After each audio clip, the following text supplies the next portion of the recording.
सियासत और सत्ता की जंग में रिश्ते नाते की कितनी अहमियत होती है, इस जुमले की हकीकत देखनी हो तो यूपी चुनाव में देख लीजिए। मुलायम, अखिलेश और शिवपाल में जो कुछ भी हुआ उसे तो सबने देखा, लेकिन आज हम आपको एक ऐसी विधानसभा सीट के बारे में बताने जा रहे हैं जहां से माँ बेटा ही एक दूसरे के आमने सामने हैं। इलाहाबाद की हंडिया विधानसभा सीट पर मां जहां बीजेपी अपना दल गठबंधन के तहत अपना दल से प्रत्याशी हैं, वहीं बेटा निर्दलीय चुनाव लड़ रहा है।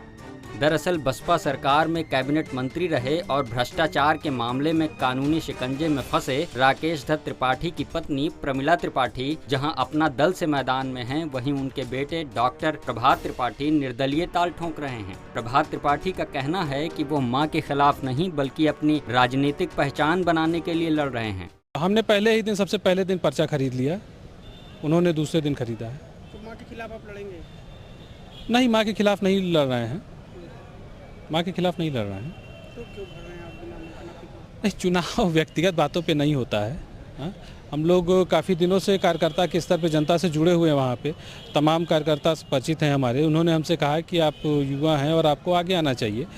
वो पारंपरिक सीट हमारे पिताजी की रही हुई है। 2013 में उन्होंने अपने भतीजे को लड़ाया जो कि चुनाव हार गए थे, और कार्यकर्ताओं को ने हमसे कहा कि अब आप क्षेत्र में आइए, एक्टिव होइए एक प्रत्याशी के तौर पे। तो हम उस तौर पे अपनी तैयारी कर रहे थे, और जब हमने पर्चा खरीद लिया तो हमारी माताजी को पर्चा खरीदवा दिया गया।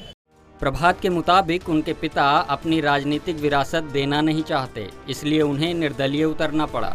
आय से अधिक संपत्ति रखने के मामले में जेल की हवा खा चुके राकेश दत्त त्रिपाठी ने अपनी पत्नी प्रमिला त्रिपाठी को हंडिया विधानसभा से उम्मीदवार बनाया है। अब देखना दिलचस्प होगा कि मां बेटे के इस जंग में कौन किस पर भारी पड़ेगा। News bureau.